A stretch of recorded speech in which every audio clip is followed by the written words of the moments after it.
اللهم صل على محمد وعلى آل محمد كما صليت على إبراهيم وعلى آل إبراهيم إنك حميد مجيد.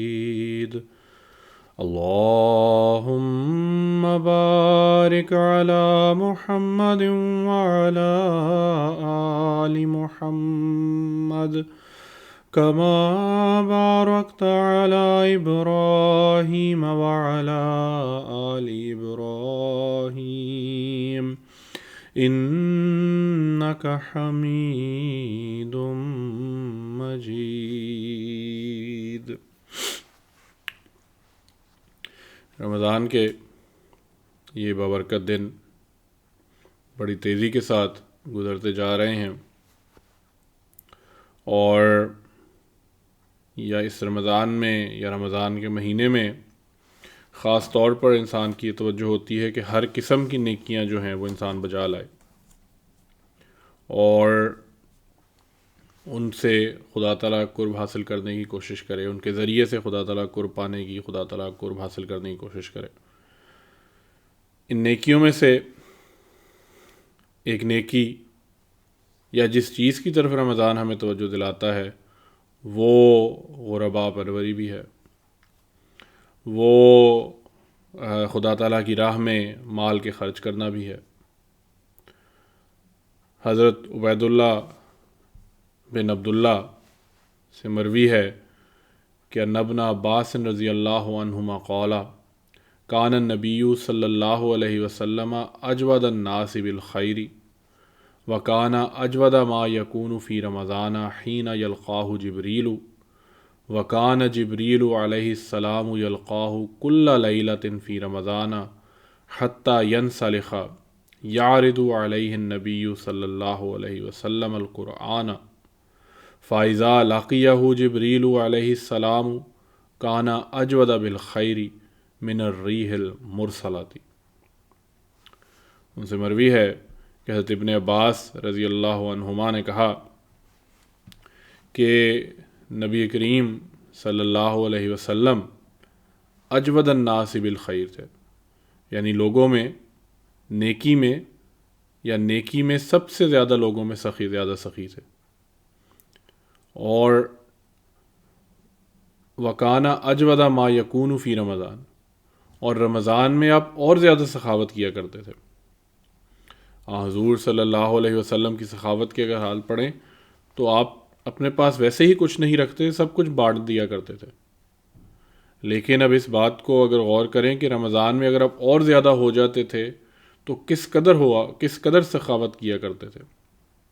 آگے فرماتے ہیں ابن عباس کہ جب جبریل علیہ السلام آپ سے ملتے اور حضرت جبرائیل علیہ السلام رمضان کی ہر رات آپ سے ملاقات کرتے تھے، یہاں تک کہ رمضان گزر جاتا، نبی صلی اللہ علیہ وسلم قرآن کا دور کرتے.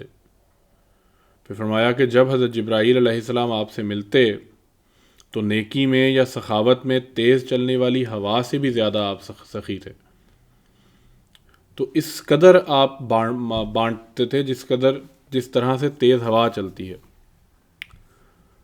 تو رمضان میں خدا تعالیٰ نے جو صلاحیتیں ایک مومن کو عطا کی ہیں، قوا ہیں، مال ہے، بطور رزق ملتا ہے، ان میں سے وہ ہر وقت انفاق فی سبیل اللہ کے لیے مستعد رہتا ہے. آج کے درس کا جو عنوان ہے وہ خاص طور پر انفاق فی سبیل اللہ ہے، خدا تعالیٰ کی راہ میں مال کا خرچ کرنا ہے. لیکن خدا تعالیٰ کی راہ میں انسان اپنے تمام قوا کے ذریعے سے قربانی کر سکتا ہے. طاقت ہے، صلاحیت ہے، وقت ہے، اور اس میں پھر مال بھی شامل ہو جاتا ہے.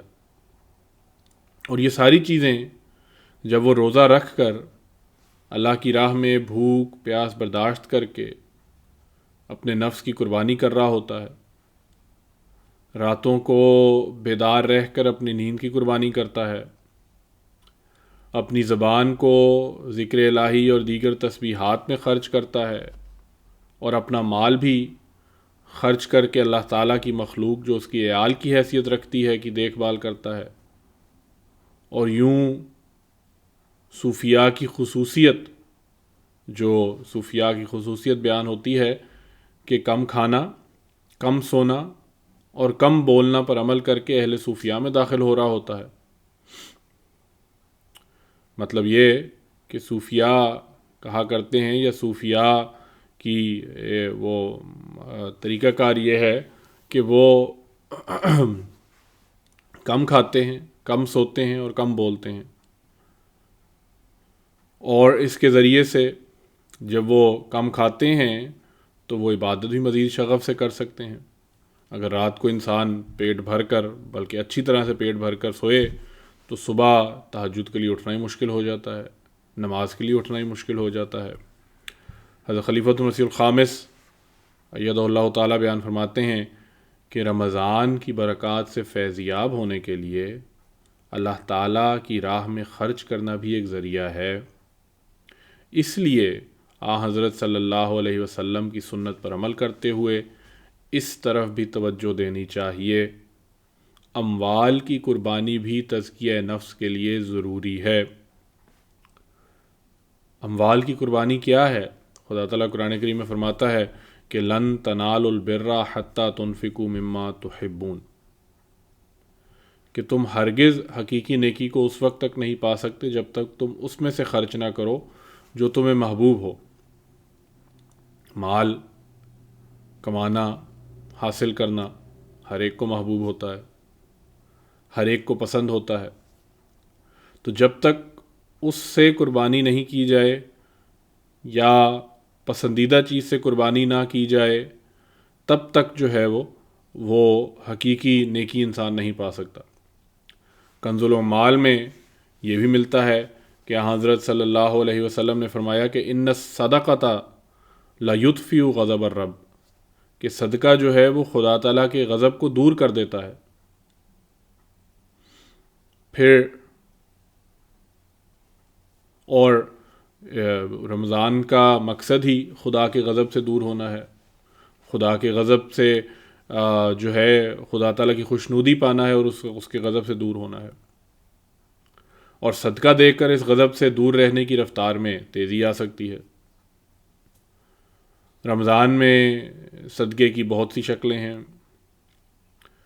ایک حدیث میں آتا ہے کہ ان شہر رمضان معلق بین السماء والارض لا یرفع الا بالزکاۃ، کہ رمضان زمین اور آسمان کے درمیان میں لٹکا رہتا ہے. یعنی شہر رمضان جو ہے، ایک انسان کے روزے جو ہیں وہ شہر رمضان جو ہے وہ آسمان اور زمین کے درمیان میں لٹکا رہتا ہے، یعنی وہ آسمان تک نہیں پہنچتا.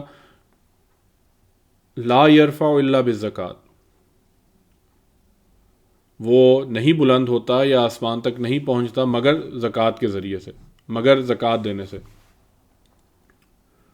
تو یہ صدقۃ الفطر ہے، فدیہ ہے، فطرانہ ہے، عید فنڈ ہے اور صدقات ہیں. یہ رمضان کو مزید مقبول بنانے میں فائدہ دیتے ہیں.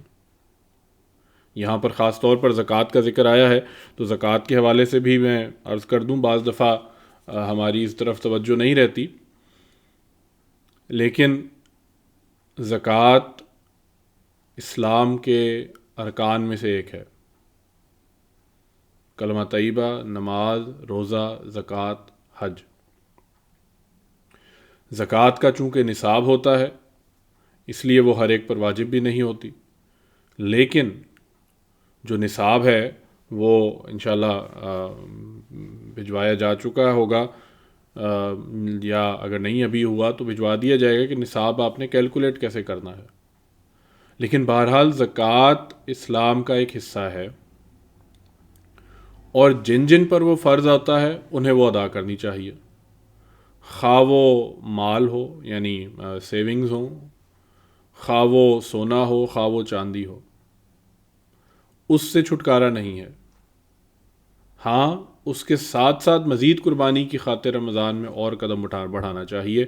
اور جو فدیہ ہے، جو لوگ روزہ نہیں رکھ سکتے یا نہیں رکھ پاتے کسی بھی وجہ سے، وہ اپنی استطاعت کے مطابق فدیہ ادا کریں، اگر اس چیز کی استطاعت رکھتے ہیں فدیہ دیں، اور فدیہ بھی رمضان کے شروع میں ہی دے دینا چاہیے تاکہ وہ غرباء تک پہنچ سکے، بنسبت اس کے کہ آخر میں جب رمضان ختم ہو رہا ہو تو پھر انسان کہے کہ اب فطرانہ بھی، فدیہ بھی، عید فنڈ بھی، صدقۃ الفطر جیسے کہتے ہیں وہ سب کچھ ادا کر دے تاکہ میں اپنی طرف سے سرخرو ہو جاؤں۔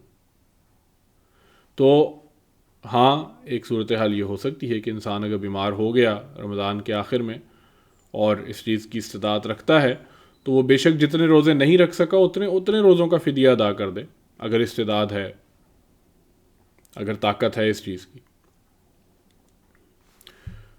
پھر حضرت خلیفہ ثانی نے فرمایا ہے کہ رمضان سے متعلقہ فدیہ کی بھی ادائیگی ہے۔ ویسے تو یہ وہ لوگ ادا کرتے ہیں جو روزہ رکھنے کی استطاعت نہیں رکھتے۔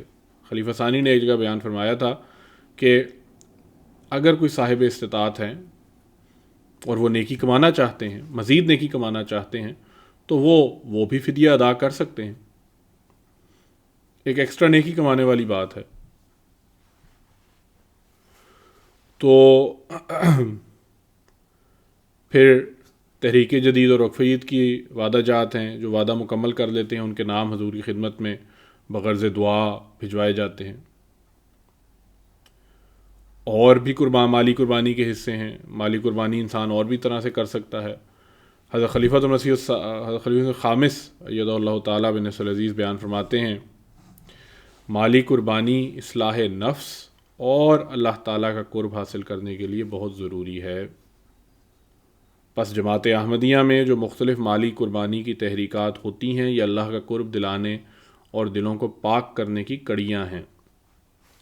اب بہرحال اس کے ساتھ یہ بھی سوچ لیں کہ بعض لوگ مالی قربانی سے بچنے کے لیے ہی اپنے بجٹ وغیرہ جو ہیں وہ صحیح طرح سے نہیں لکھواتے۔ تو مالی قربانی تو تزکیہ نفس کا ایک حصہ ہے۔